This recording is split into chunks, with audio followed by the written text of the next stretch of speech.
Pues amigas y amigos del Museo de Santa Cruz y del Museo de los Concilios, bienvenidas otra tarde aquí al museo. Agradeceros el detalle de haber venido y querer estar hoy con nosotros en un día caluroso de Toledo, acompañando a la ponente de hoy, a Laura Illescas Díaz, que es toledana, natural de Novés. Es doctora en Historia del Arte por la Universidad de Salamanca. Obtuvo el premio extraordinario de doctorado en el año 2022. Actualmente está cursando un segundo doctorado en Historia Moderna, gracias a una beca concedida por el Instituto de Estudios Zamoranos Florian Ocampo, y esta segunda investigación la está desarrollando en la Universidad de Castilla-La Mancha bajo la dirección de la profesora doctora que todos conocéis, Paula Martínez Burgos. Desde el año 2021 ejerce como docente de Historia del Arte y es coordinadora del Departamento de Arte en la Universidad Isabel I de Burgos. Además de su labor docente, hay que destacar su trayectoria como investigadora, habiendo participado en diversos proyectos de ámbito nacional e internacional. Y sus contribuciones académicas se han centrado en su mayoría en el estudio de la ciudad de Toledo y sus vínculos con Italia. En ese sentido, sus principales líneas de investigación se enfocan en las artes decorativas, los festejos durante el periodo barroco. No he citado el título de su tesis doctoral, Virgilio Fanelli, vida y obra de un platero italiano en la España barroca, 1635-1638, con la que obtuvo la cualificación cum laude. Hoy nos va a hablar sobre la fiesta como espejo del poder en el Toledo barroco en vísperas de la celebración del Corpus, por lo que la Asociación de Amigos, que agradezco el esfuerzo que están realizando, pues les ha parecido que era muy conveniente celebrar hoy esta fiesta. Y sin más, doy la palabra a Laura Illescas.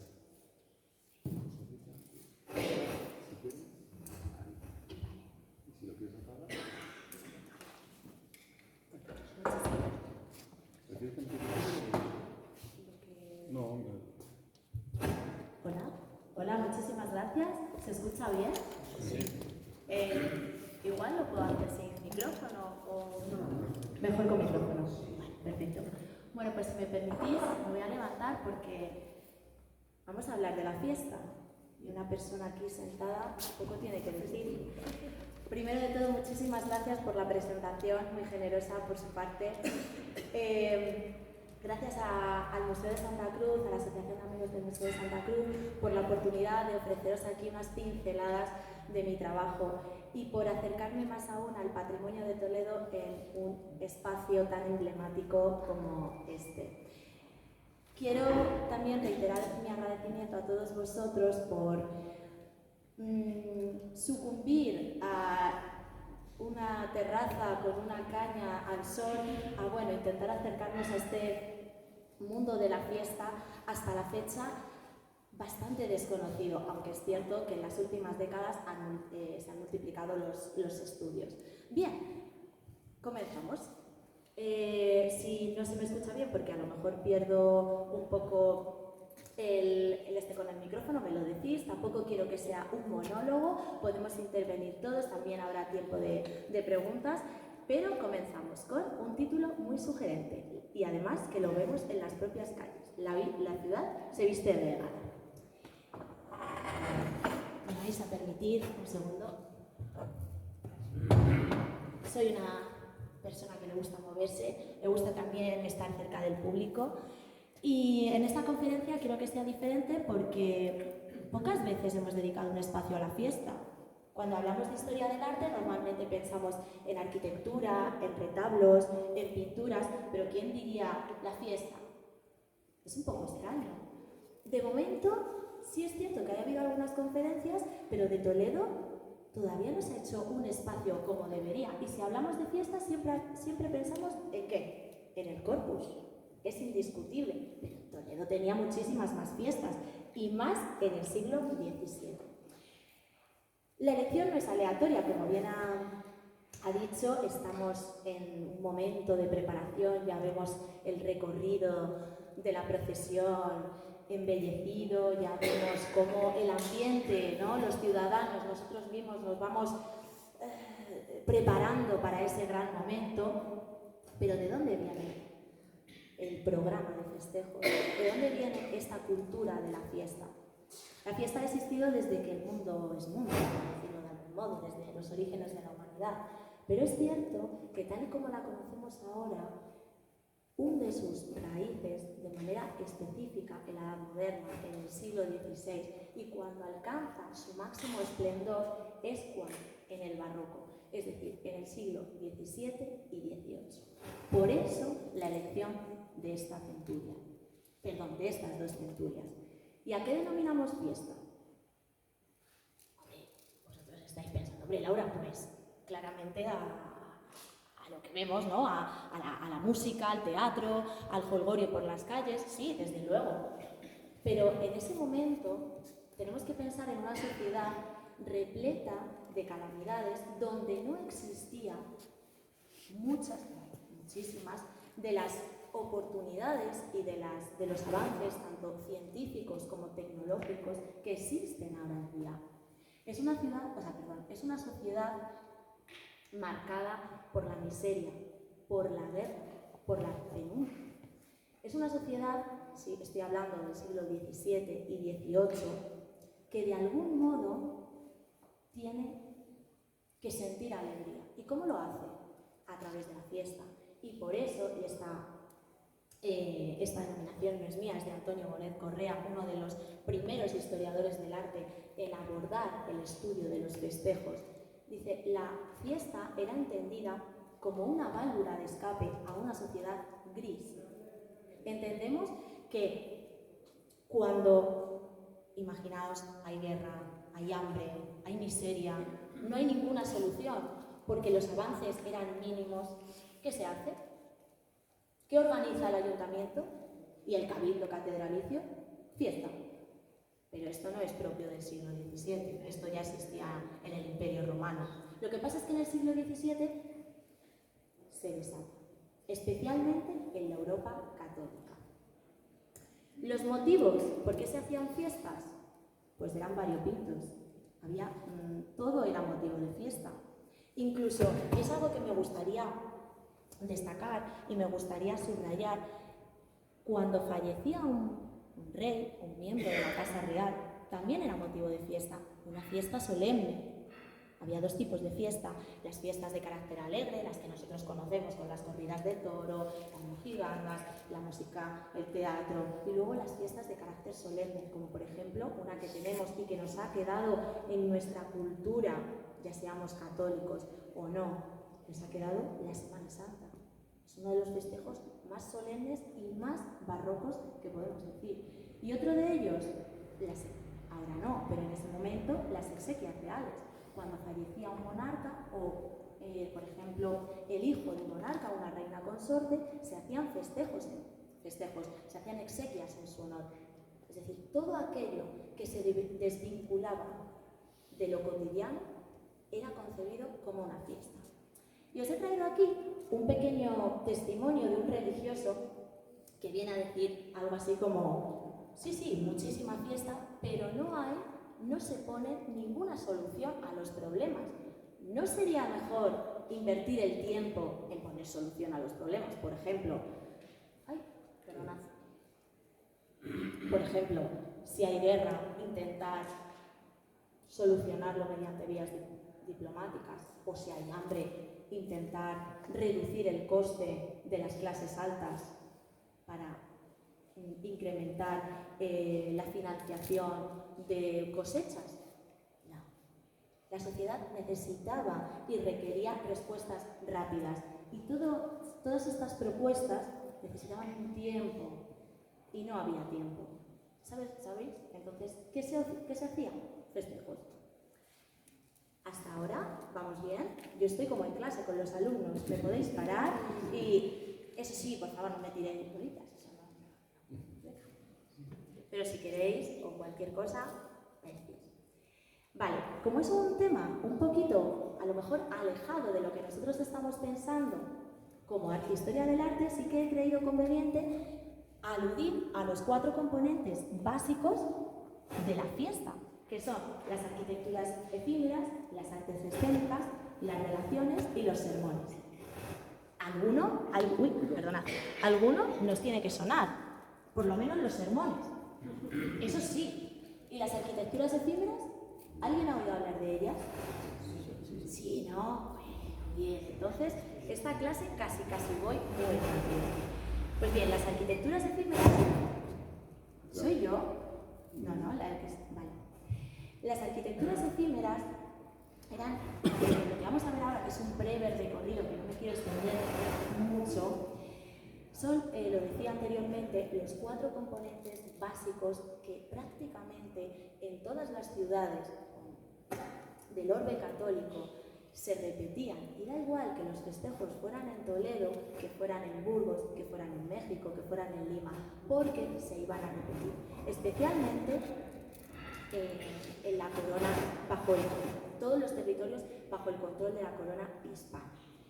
Y empezamos con una de ellas, las arquitecturas efímeras, que eran estructuras de materiales perecederos que se hacían para embellecer el recorrido de la procesión. Lo vemos ahora en el propio corpus. Estas obras de arte, obviamente, no tenemos ninguna noticia de ellas. ¿Por qué? Porque eran realizadas con materiales perecederos, lo dice el propio nombre. Pero es cierto que las conocemos o bien a través de las descripciones, o bien a través de los grabados, o a través de los contratos de obras de los artistas. Podemos decir que estas arquitecturas se hacían con un fin propagandístico. ¿Qué quiere decir eso? Que su mensaje estaba destinado a exaltar el motivo de la fiesta. Si, por ejemplo, el motivo de la fiesta era la canonización de Santa Teresa, todo el ciclo iconográfico, a través de pinturas, a través de esculturas, van a estar destinadas a esa santa. Abulense, por cierto. Paso deprisa, y aquí os he traído algo muy rápido que me ha parecido muy interesante, las reminiscencias de esas arquitecturas efímeras en nuestra sociedad. Uno de ellos es un altar en la Catedral de Córdoba, y otro de ellos es de aquí, de nuestra propia ciudad. Son altares realizados con motivo de la procesión del Corpus Christi. Y vemos que en la mayoría de los casos, o sea, en prácticamente todos, se repiten los mismos elementos. ¿Qué son? Las reliquias, aquí y aquí. Es que a veces se acopla un poquito. Vale, a ellos, hasta los... Vale, pues entonces me quedo atrás y me tenéis que, más o menos... las reliquias y imágenes escultóricas destinadas, como decía anteriormente, a embellecer el recorrido. En nada vamos a ver estas arquitecturas efímeras en Toledo. Bueno, y he traído esta imagen que me ha parecido muy curiosa, que es una nueva iniciativa del Ayuntamiento de Sevilla de recrear las arquitecturas efímeras. Esto es inteligencia artificial, no es real, se nota además que no es real. Pero la nueva propuesta es recrear estas arquitecturas efímeras en todo el recorrido del corpus, como si estuviéramos en el barroco. No sé si se va a llevar a cabo o no este año, pero es cierto que cuando la encontré no me he podido resistir la tentación de incluirla, porque es como estar con Felipe IV reinando y paseando por las calles de la ciudad. ¿Vale? Voy muy rápido. Artes escénicas y musicales, lo sabemos,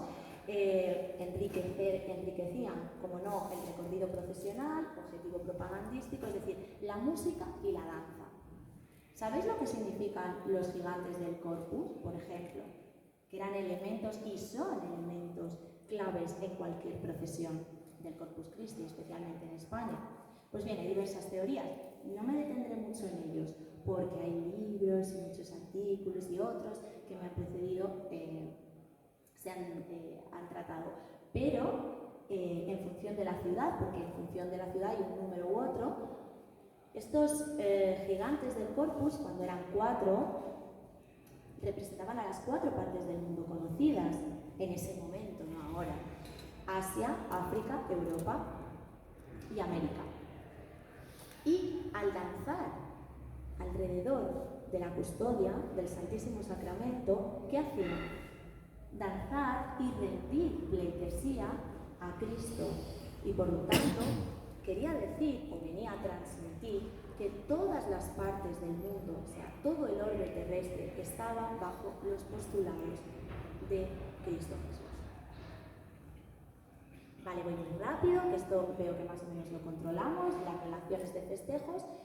Ahora, si queremos inmortalizar un evento, bueno, aquí me están inmortalizando. Si cometo algún error va a quedar como manchón en mi currículum. Tenemos vídeo, tenemos YouTube, tenemos cámara de fotos, tenemos todo. De hecho, a veces juega en nuestra contra. Espero que juegue a mi favor. Pero en aquel momento, en el siglo XVII, ¿cómo se recordaba que un evento así había sido un punto de inflexión en los festejos de una ciudad? A través de las relaciones. No había otra forma, más allá de una pintura. Si un pintor, por ejemplo, o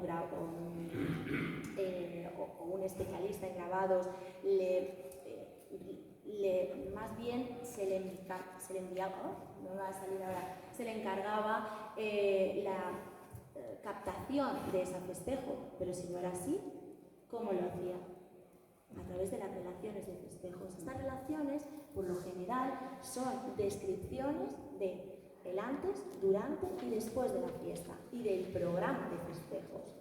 Se llamaban así, cronistas, que se encargaban de describir con todo el lujo de detalle lo que había sucedido, quiénes habían participado y, sobre todo, quién había pagado la fiesta.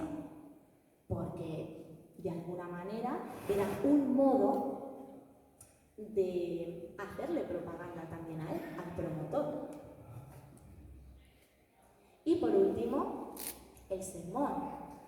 Recordemos, siglo XVII, siglo XVIII, era una sociedad en la que un alto porcentaje, la gran mayoría, desconocía la lectura y desconocía, no tenía un alto nivel intelectual. Y a veces los motivos de los festejos requerían de un conocimiento que la sociedad de calle no tenía. ¿Cómo poder transmitírselo? Como lo estoy haciendo yo ahora mismo, a través de la palabra. Y la palabra se unía ¿con qué?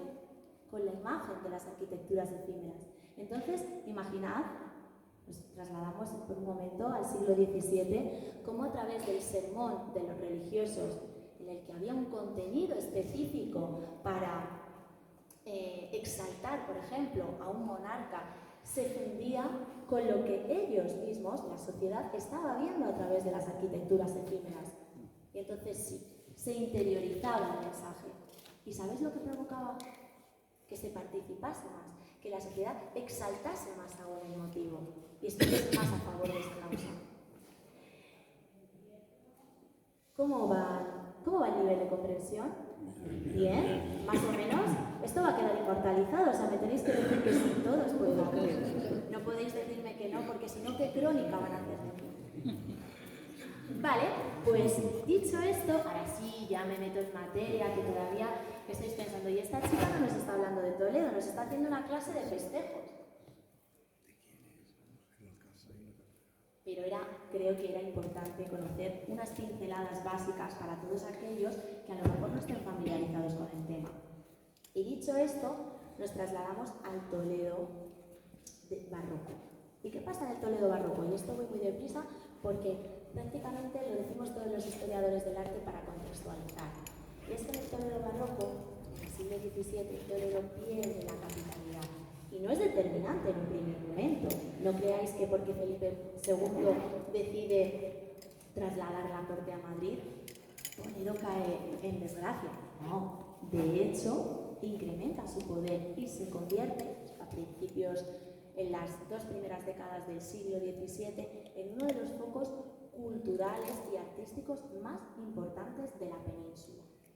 Pero es cierto que a partir de la 3ª o 4ª década ya empieza un poquito en decadencia. Y esa imagen de ciudad imperial deja de tener sentido, porque ¿dónde está el verdadero poder político? En Madrid. Es inevitable. Pero Toledo tiene una as en la manga, una última carta que jugar. ¿Y cuál es? La conocemos todas, la Catedral Primada. Claro, Toledo tenía ese as en la manga, y es que si el rey es la cabeza visible y el principal poder político, la Catedral de Toledo es el principal poder religioso, porque es primada. ¿Y qué quiere decir? Que tiene un nivel, ostenta una categoría superior respecto a las demás diócesis españolas. ¿Y sabéis por qué es primada? Bueno, aquí el examen va tambaleando, por lo que veo. Entre otras cosas, no me voy a detener porque no es el tema, pero entre otras cosas, uno de los argumentos que se utilizó, y esto es muy importante para luego los festejos que vamos a ver, uno de los principales argumentos que se utiliza en Toledo para defender esa primacía, y ya lo sabemos, y ya nos sirve, y es que la Virgen, y ahora sí espero que se empiece a sonar, descendió de las esferas celestiales para honrar a San Ildefonso con la entrega de su casulla. Esta recompensa, decían en el Cabildo toledano, solo había sido concedido a un toledano. Y no es contento con eso, la Virgen descendió y pisó una de las baldosas, de las piedras que formaban parte de la antigua catedral. ¿Y sabéis dónde está ahora esa baldosa, esa piedra? En la capilla de la Descensión. Entonces, ese es el argumento clave, o uno de los argumentos claves para defender esa primacía. Toledo deja de ser ciudad imperial para alzarse como segunda Roma o Roma hispana. Y esa imagen es la que de la que se tira para salvar esa crisis de identidad que está sucediendo en el siglo XVII. Recordemos que Toledo se emerge como principal capital y principal poder político y artístico del momento. Y esto ya lo he dicho. Y ahora ya sí, comenzamos con una serie de festejos barrocos. He seleccionado algunos de los más importantes y de los que he creído... he seleccionado unos de los más importantes y otros de segunda o tercera fila, para que entendamos también que Toledo no siempre invirtió grandes sumas de dinero, entre otras cosas porque a lo mejor... Espera una hora, porque si no... Vale. Esperamos... No va a ser una hora, va a ser muchísimo menos, que lo que menos quiero es aburrirnos en una conferencia de fiestas. Es imposible. Si yo aburro en una conferencia de fiestas, me retiro. Y retiro el vídeo también. Entonces, lo que decía es que voy a hacer un breve recorrido, a ver cuánto tiempo tenemos, justo, por los principales festejos de la ciudad imperial, la vamos a decir así con cariño, en el siglo XVII. Y empezamos, como no podía ser de otra manera, con la Capilla del Sagrario, con la inauguración de la Capilla del Sagrario. Recordemos brevemente, su construcción se inició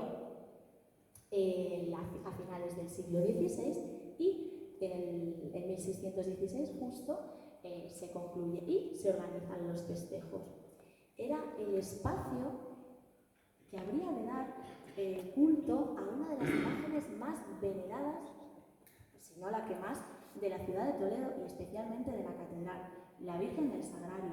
¿Y sabéis por qué tuvo tanta importancia o en qué radica la importancia de esta talla escultórica? Pues está vinculado con el milagro que os he dicho anteriormente. Y es que, según la tradición de la Iglesia toledana, cuando descendió la Virgen de las esferas celestiales y le ponía la suya a San Ildefonso, la talla de la imagen del Sagrario, la talla escultórica, estaba allí presente y fue testigo de ese milagro. Pero esto va más allá, y es que en el momento en el que bajó de los cielos, se quedó impresa su cara en la talla escultórica.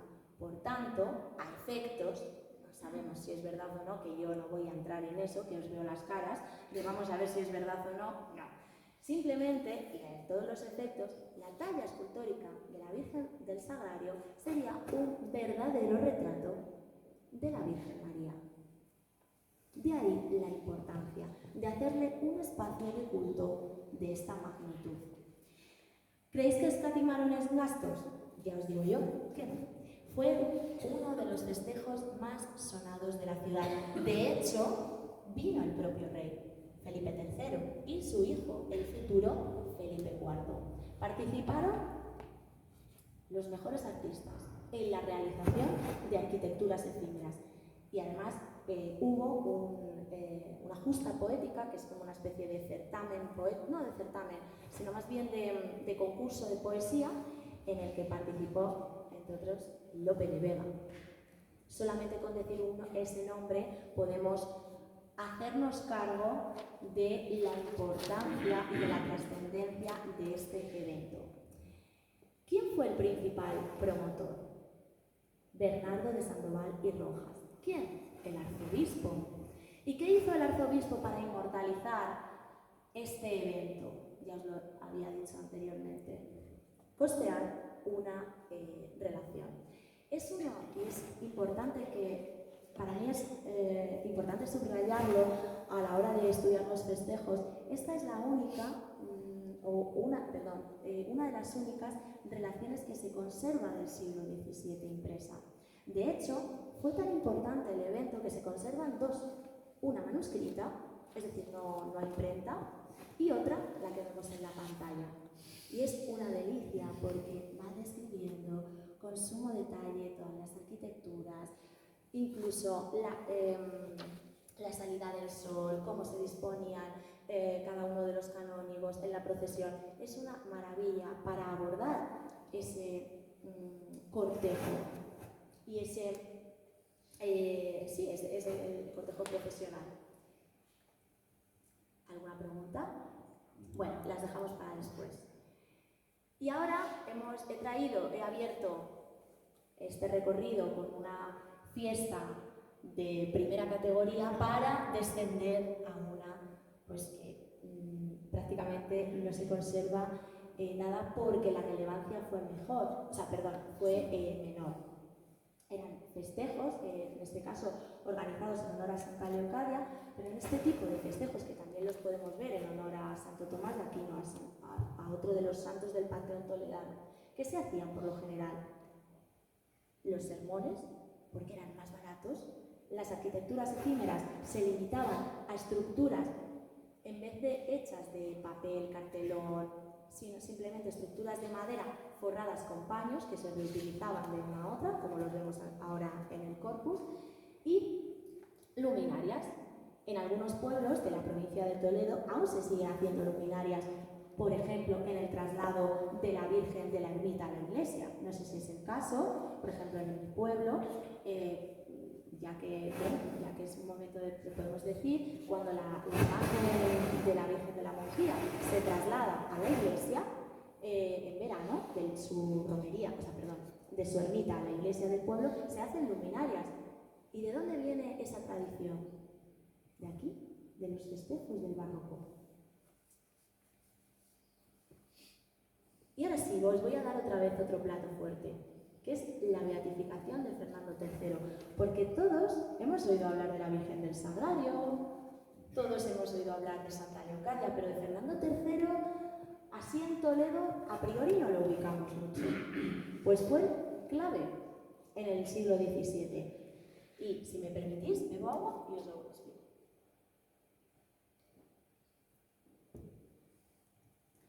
Lo he traído más allá, al margen de su peso en los festejos, también porque está vinculado a este hilo conductor que de alguna manera estuvo presente en todo el siglo XVII y XVIII, que es la primacía de Toledo y esa importancia. Y veamos por qué. ¿Creéis que las demás catedrales se quedaban tranquilas o en una posición discreta cuando Toledo se alzaba como la primada? Obviamente no. Algunas intentaron arrebatarle esa posición privilegiada. ¿Y cuáles fueron las que más, dicho de una manera coloquial, que no me escuchen y se quedará grabado, pero cuáles fueron las que más que añadieron? Santiago de Compostela, con los restos mortales del apóstol, y Sevilla. ¿Y qué pasaba en Sevilla? ¿Y qué pasa en Sevilla, de hecho? Que tiene los restos mortales de Fernando III el Santo. Hasta ahora ningún problema, porque Fernando III en 1600, estamos hablando de 1671 enero, no estaba canonizado. ¿Y qué quiere decir canonizado? No era considerado santo. Pero, y aquí entra de nuevo la monarquía, hasta la fecha, hasta ese momento, la Casa Real Hispana no tenía ningún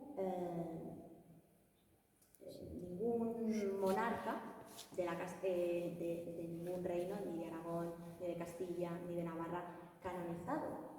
Al contrario que Francia, que sí lo tenía. Claro. Entonces, ante la Santa Sede, ante Roma, la Casa Real de España no contaba con ningún santo en el panteón, en las esferas celestiales. Y esto se tenía que remediar, porque como unos descendientes de los reyes católicos no habían sido en ningún momento canonizados. Se pusieron manos a la obra, hubo numerosos intentos desde Felipe II, Felipe III, pero con Felipe IV se consigue. Con Felipe IV se incrementa el empeño y con Carlos II se consigue. Cuidado, en 1671 Carlos II era menor de edad. Se consigue siendo reina su madre, Mariana de Austria, reina regente. Y el que finalmente es elegido para ser elevado a los altares es Fernando III el Santo, aquel que unifica los reinos de Castilla y de León y que conquista numerosas ciudades de Andalucía, entre ellas Sevilla, en honor a Dios y para expandir la cristiandad. Bueno, hasta el momento, esto a priori nada tiene que ver con Toledo. Y os diré, estáis equivocados, porque cuando Fernando III es canonizado, el cabildo hispalense dice, bueno, lo puedo decir así de una manera coloquial, ¿no? Estamos entre amigos. Bueno, vosotros seréis la primada, pero es que nosotros tenemos al primer monarca de la Casa Hispana aquí. No solo su catedral, la Catedral de Sevilla, se construyó bajo su reinado, sino que tenemos aquí los restos mortales. Por lo tanto, la primacía es nuestra. Ahora la balanza no sabíamos de qué lado estaba a favor o no. ¿Qué hace el Cabildo Toledano? ¿Qué vínculo tenía el Cabildo, más bien la Catedral de Toledo, con Fernando III? Pues recordemos que bajo el reinado de Fernando III se construyó la Catedral de Toledo. Y de hecho, me voy a adelantar, bueno, todavía no me adelanto. Y de hecho, hay una pintura que ahora la veremos de manera detallada en la catedral, en la que aparece Fernando III poniendo la primera piedra de la catedral.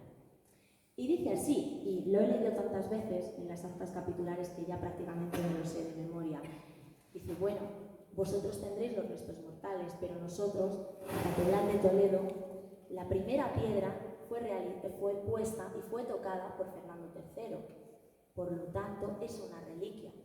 Pero como toda la catedral, esto es exageración, está construida bajo su reinado, no es así, pero en el siglo XVII se dice así, toda la catedral es una reliquia. Por lo tanto, nosotros tenemos dos argumentos para defender nuestra primacía. Uno, el milagro de la Virgen, y otro, que la propia catedral es una reliquia de San Fernando. Ante eso no había mucho que hacer y bueno, esto se queda un poco de hecho seguimos siendo la primera. Al margen de la broma, la Catedral de Toledo invierte muchísimo dinero, y también el ayuntamiento, en hacer unos festejos en honor a este monarca y con el boato que se merece. Por eso fueron unos de los más celebrados. Aquí tenemos la imagen, es la escultura realizada ex professo por Virgilio Fanelli, un platero genovés, del que hice, sí, como había dicho anteriormente, la tesis. Es una escultura que se encarga los meses previos a los festejos, y que fueron el 7 de junio. Es decir, ahora en esta conferencia estamos un poco rememorando el Corpus y rememorando también los festejos de San Fernando. Perdonad. Y se conserva, que es lo importante, ¿se conserva relaciones? O sea, ¿se conserva alguna relación escrita? Pues lamentablemente no. Pero es cierto que sí hubo intención de llevar a cabo una relación. ¿Y cómo lo sabemos? Pues porque en el Archivo Municipal de Toledo se conserva pone algo así como cuaderno de las fiestas que hizo Toledo en honor de San Fernando. Y es un cuaderno manuscrito, son notas. No he traído alguna imagen porque, bueno, se puede consultar de hecho digitalmente. Y son notas. Y sí es cierto que existen descripciones de los altares y de las arquitecturas efímeras que se hicieron en el recorrido. El recorrido fue el mismo que el del Corpus. Pero, al parecer, y esto sí, no existía financiación suficiente como para elaborarlo bajo la calidad de un cronista y pasarlo a las planchas. Por lo tanto, se quedó en manuscritos, cuentas y un montón de folios que han sido ordenados posteriormente, pero no quedó más. Es cierto que sí existía, digamos, ese compromiso a inmortalizar estos festejos, pero quedó en eso, en lo que quedan muchas cosas de los políticos, en compromisos y en promesas. Y aquí tenemos una tablita con unas ideas muy básicas que corresponden a los artistas que llevaron a cabo las arquitecturas efímeras, que nada más y nada menos fueron Francisco Ricci, o sea, uno de los pintores cortesanos por excelencia, que en ese momento era pintor oficial de la Catedral de Toledo, Juan Carreño de Miranda, pintor de corte.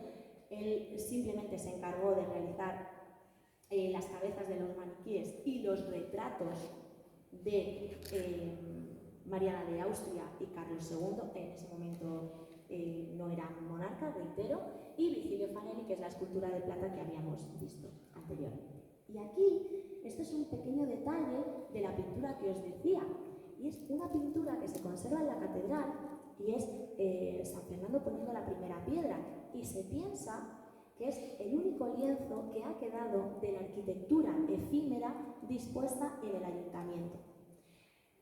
El ayuntamiento, sí, lo visualizamos, no he traído una foto porque todos lo visualizamos, existía, se construyó una arquitectura efímera enorme, un altar enorme con un ciclo pictórico, y esto sí lo dice la relación, sobre las hazañas e hitos de San Fernando. Entonces, este cuadro se conserva en la catedral y posiblemente este cuadro perteneciera a ese ciclo iconográfico de la plaza de la catedral. Y no sabemos si exactamente en la Puerta del Perdón o en las fachadas del ayuntamiento. Hasta la fecha, hasta el momento, ¿todo bien? Nos ha quedado claro quién es San Fernando y por qué nosotros le tenemos que rendir, aunque sea un poquito de pleitesía. Vale. Estos son, voy a mirar el tiempo, bueno, tenemos 15 minutines. Estos son otros festejos que se hicieron cuando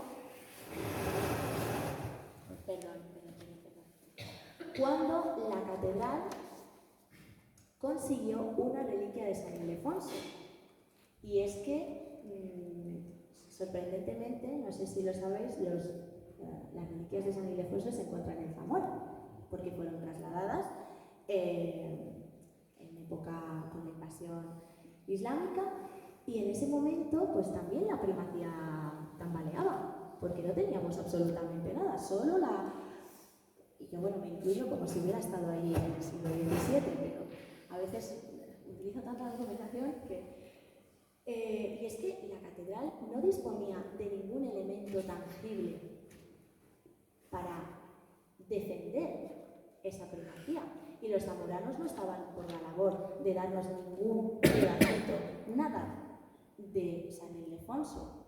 No sé si sabéis la historia, la sabemos, fue fruto de un hurto, como una de las canillas de San Ildefonso llegó a la primada y por fin, después de muchos siglos, una parte del santo protector de la iglesia toledana y de la ciudad llegó de nuevo al templo en pleno barroco. Este es el relicario, también lo tenía que traer porque, aparte de ser una obra exquisita de orfebrería, está realizada por Virgilio Fanelli y bueno, quería hacerle un guiño. Se hicieron festejos, pero de tercera o de cuarta fila, lamentablemente. Y esta sí que, bueno, otros festejos fue cuando se inauguró el trono.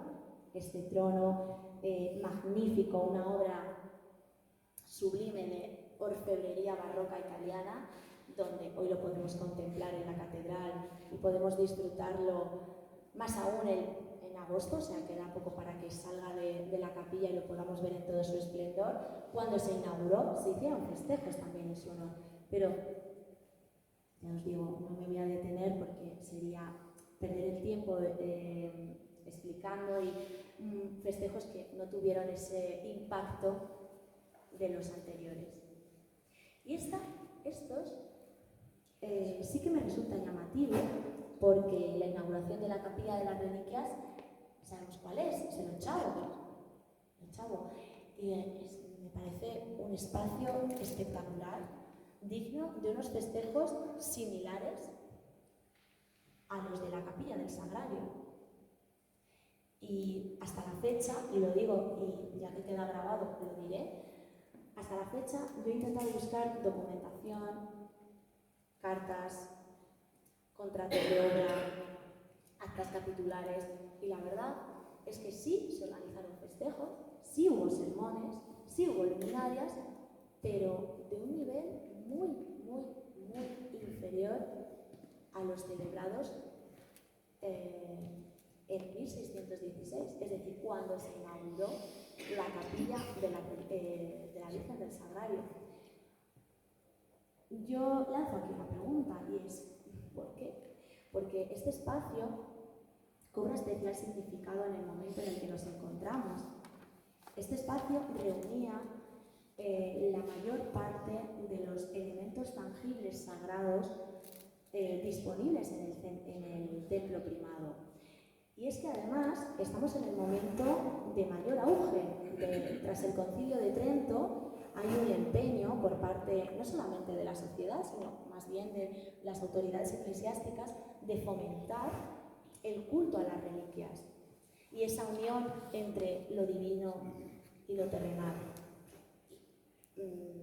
La verdad, siendo honestas, yo cuando me dispuse a abordar el estudio de los festejos de esta capilla, o sea, por la inauguración de esta capilla, me esperaba encontrar nada más y nada menos que mínimo una relación, o mínimo 3 o 4 altares con otras arquitecturas efímeras.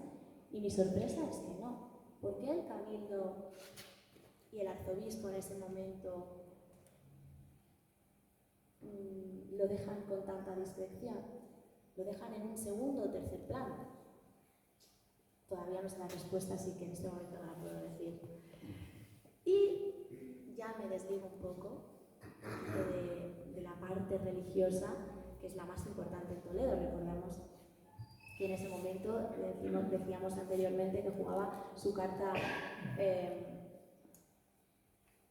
su segunda carta como segunda Roma, y cerramos este recorrido con uno de los festejos más importantes en el siglo XVII, y es la entrada triunfal de Mariana de Austria. ¿Alguno la conocíais? ¿Habíais tenido noticia de ella?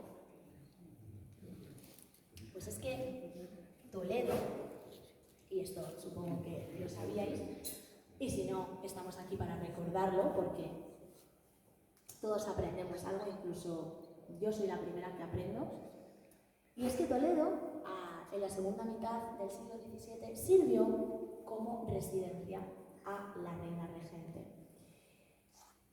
Entonces, cuando se supo la noticia, se concibió como una vuelta al esplendor. ¿Por qué? Porque la corte regresaba a la ciudad. Recordemos que la corte se había marchado a Madrid, había estado una breve estancia en Valladolid con Felipe III, duque de Lerma, recordemos, y había permanecido en Madrid. Y Toledo había perdido su esplendor, y ellos, la sociedad, los cronistas de la época, culpaban a esa ausencia de la Casa Real en Toledo. Pero con la llegada de Mariana de Austria se abre una nueva esperanza. Ahora la corte iba a estar aquí, pero era una esperanza un poco contaminada y un poco falsa, porque la reina, en este caso ya era reina viuda, no venía aquí de recreo, no quería estar, de hecho ella era un destierro, o sea, ya os lo he adelantado, no venía por voluntad propia. Entonces Toledo no se vincula a la corte, de hecho se concibe como la cárcel de la corte, es donde no quiero ir, a Toledo. Os lo estoy diciendo así de una manera coloquial porque son las 8, entiendo que hace calor y no os voy a hacer, perdonad, no os voy a hacer de eso. Pero aún así los toledanos dicen, bueno, pero tenemos aquí a la reina. Y a lo mejor comienza una segunda época de esplendor. ¿Y qué hacen? Invertir toda la parte económica en realizar arquitecturas efímeras, en embellecer el recorrido, en hacer justas poéticas. Lamentablemente, ocurre lo que muchas veces puede ocurrir en una procesión del Corpus, como la de la semana próxima, y es que llueve. Y en esta ocasión, muchas de las arquitecturas efímeras, que es lo que más nos interesa, al menos en lo que respecta a la historia del arte, se vinieron abajo y no se pudieron reconstruir a tiempo para la llegada de Mariana de Austria. Entonces, en las relaciones de festejos, que sí existe, y en los testimonios, que sí se han conservado, son muy parcos, son muy austeros, porque se conservaron 2 o 3, un número muy reducido de estructuras respecto a las que habían sido construidas. Sí que me gustaría destacar que con estos festejos se cierra de algún modo ese vínculo con la corte y esa estancia de miembros reales aquí.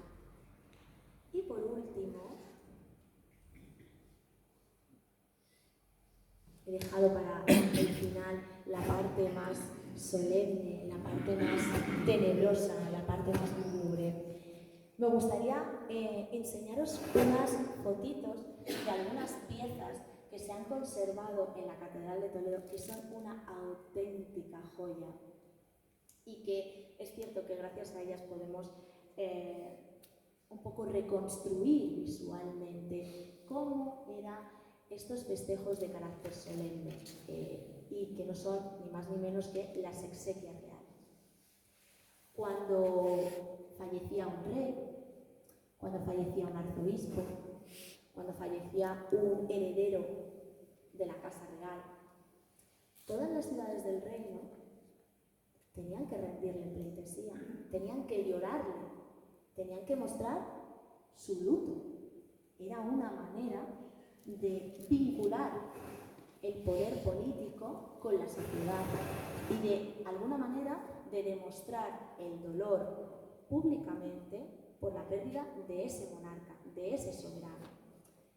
Entonces, decía que se llevaban a cabo las exequias. Ahora están totalmente en desuso. Las exequias ya no se hacen que yo sepa.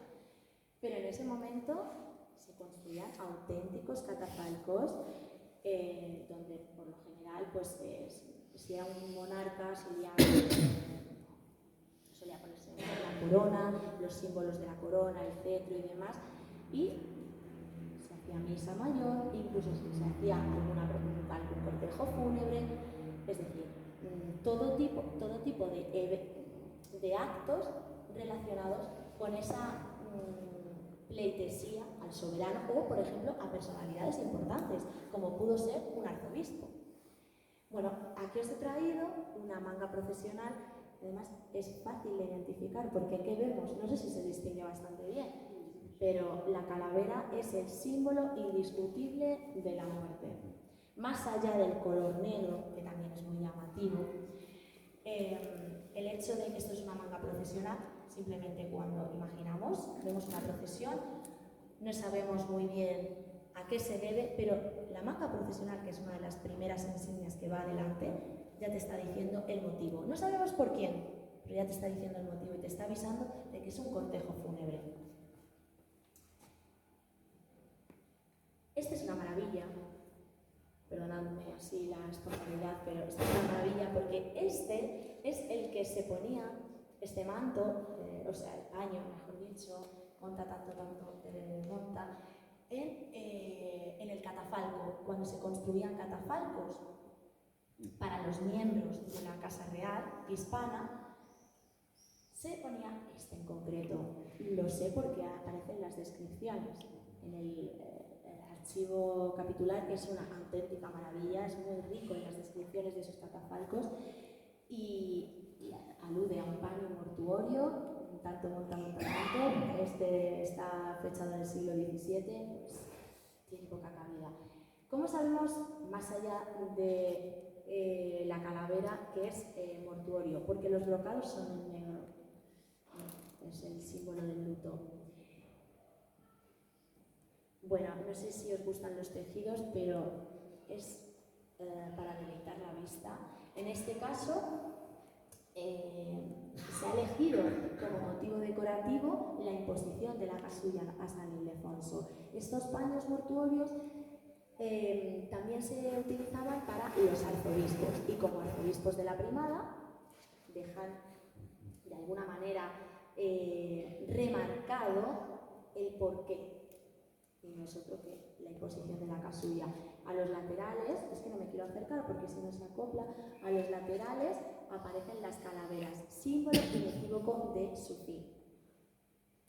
Os traigo alguno más porque como ha sido lo único que se ha conservado, pues he querido terminar este recorrido. Ya sé que la muerte igual no es el mejor, motivo de festejo, pero sí he querido terminar este recorrido con algo visual que siempre atrae mucho más, y este es otro con el escudo de Castilla y de León, y como siempre la calavera para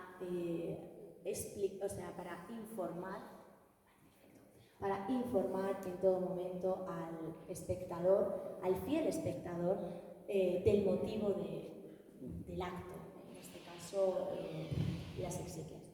Dicho esto, no me quiero extender demasiado, espero que este recorrido, aunque ha sido rápido, no hemos entrado en mucho detalle, pero nos ha servido para entender los motivos por los que esa sociedad barroca necesitaba de esa válvula de escape, cómo especialmente los principales poderes, que eran el cabildo y el ayuntamiento, especialmente en este caso el cabildo catedralicio, tenía unos fines muy definidos en cada uno de los festejos, es decir, tenían unos fines propagandísticos que exponían y que además todas las obras, tanto musicales, teatrales, pictóricas, escultóricas, todas y cada una de esas obras e incluso, por supuesto, los sermones, estaban destinados a un fin propagandístico, y es legitimar su poder y legitimar el poder de la Iglesia de Toledo frente al orbe católico. Sé que es un momento de mayor apogeo en Toledo. Espero que estas breves pinceladas no solo nos haya, no solo os haya aportado algo positivo sobre nuestro patrimonio, sino entender el pasado para comprender el presente y establecer un vínculo entre ambos. De alguna manera, que cuando la semana que viene estemos por las calles o incluso ya y veamos los decorados, pensemos, no es algo aleatorio, sino esto tiene un porqué, una tradición cultural, y espero que yo con esta breve conferencia os haya aportado un granito de arena a valorarlo más, a difundirlo y sobre todo a protegerlo. Muchas gracias.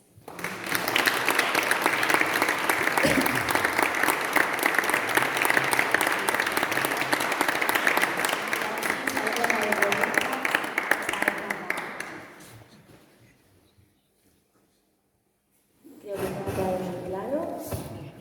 Si hay alguna aportación, algo que... Bueno, veo manos. ¿Sí? Sí, un dato curioso, no sé si lo conoce, quizá no lo conozca todo el mundo. Has hablado de la capilla del Sagrario, se inaugura. Uno de los elementos más fastuosos de esa capilla era la reja. La reja estaba damasquinada. Todavía se conservan restos de la lámina de plata y de oro. Se incrustaba en los balaustres forjados y luego se unían con un efecto espejo. Debía ser espectacular. Debía ser algo verdaderamente apabullante, porque el efecto era tremendo. Y otra cosita que te quería preguntar. ¿Podrías hablarnos, no sé si tienes datos, sobre la cultura festiva popular? No sé, el carnaval, por ejemplo. ¿Hay información sobre eso? Sí. Información hay. El hecho es hablarlo ahora. Es otra conferencia. He hecho ido muy rápido, pero sí, claro que hay. Sobre más la cultura, es verdad, y es así como se llamaba la conferencia, que yo he hablado de la fiesta, pero desde un punto de vista del poder, de las élites, de quiénes organizaban la fiesta y por qué la organizaban. Sino otra mirada, y otro enfoque sería el de la fiesta desde el punto de vista de la sociedad, es decir, de la cultura popular. Y esto, sí, claro, por supuesto que lo hay, pero hay que estudiarlo. Y sería otro nuevo enfoque y entender cómo la sociedad vivía esa época. Mirad, esto no es de Toledo, esto no es de Toledo, pero es de Zamora. Porque mi segunda tesis doctoral es sobre los festejos en la ciudad de Zamora de una manera durante el reinado de Felipe IV. Y hay algunos testimonios que son muy bueno, cuanto menos genuinos, de personas que quieren que haya romerías porque no se casan. Entonces, ¿qué pasaba en las romerías? Bueno, pues lo que pasa casi ahora, pues que los chicos, los jóvenes de un pueblo y de otro se juntaban. Y bueno, pues había más oportunidades. Esto no hace falta que lo explique. Entonces, dice algo así el arzobispo como: vamos a tener que reducir el número de romerías porque prácticamente todos los meses o cada 2 meses nos piden una nueva romería. O sea, mejor dicho, más que romería, rogativas. Es verdad que esto no es de Toledo, reitero, es de Zamora. Yo de Toledo todavía de cultura popular aún no he tocado ese tema, pero es muy significativo que están deseando que haya algo, un motivo malo, que no llueva, que haya guerras. Cualquier cosa les viene bien para hacer una rogativa. ¿Por qué? Claro, porque era un buen momento. Era un buen momento, pero no solamente para conocer a chicos y a chicas, sino también para beber, para dejar de trabajar. Además, los templos se abrían por la noche y no precisamente. Se supone que era para orar, pero no, en ocasiones no se utilizaba para eso, es decir, se llegaba casi a la profanación. Y bueno, en ese sentido yo he disfrutado mucho conociendo a los zamoranos barrocos porque encuentras testimonios como ellos que al final sí eran religiosos, pero también, como nosotros, eran seres humanos y les gustaba la fiesta, sí, por supuesto, para honrar a Dios, para venerar a los santos, pero también para pasárselo bien, y como válvula de escape, es que era así. Entonces, de Toledo es cierto que no tengo ejemplos muy concretos, porque todavía esa parte no la he tocado, pero ya que lo has preguntado y me sabe muy mal no responder a una pregunta, te lo diré de Zamora. Sí. Sí, únicamente reivindicar una de las arquitecturas efímeras de Toledo que ya no se monta, pero que está ahí. Me refiero al monumento de Semana Santa. Sí, justo, claro. Durante todo el siglo XIX y parte del XX venía el turismo madrileño y de toda España solamente para ver el monumento. Claro. Ojalá el Cabildo, dentro del centenario o después, se atreva a volver a montar alguna vez para que veamos ese monumento montado. Bueno, si sirve de algo lo reivindicamos desde aquí, desde la cultura festiva. Sí, es verdad, ¿os acordáis del pintor que he dicho? O sea, el pintor Francisco Ricci, que hizo las arquitecturas, que ejecutó las arquitecturas efímeras de San Fernando. Pues Francisco Ricci fue el autor del monumento de Semana Santa anterior al que está ahora. Y se hizo entre, si mal no recuerdo, esto sí que es de memoria y ahora mismo creo que era entre 1670 y 1675, el pintor, reitero, que realizó las arquitecturas efímeras fue el autor del monumento de Semana Santa que estaba realizado en madera.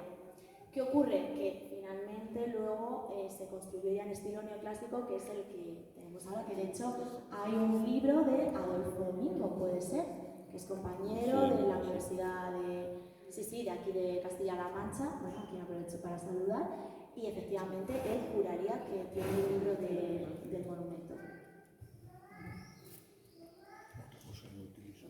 Yo creo que después de esta conferencia nos vamos todos a la fiesta. O sea, yo espero que os haya gustado. Espero, de verdad, que sigamos apostando por el patrimonio, que sigamos prefiriendo estos minutitos académicos. Yo como futura, yo no me pongo especialista, espero serlo en algún momento entendida del patrimonio de Toledo. Espero que os haya gustado de corazón y nos vemos muy pronto en otra. Muchísimas gracias, chicos.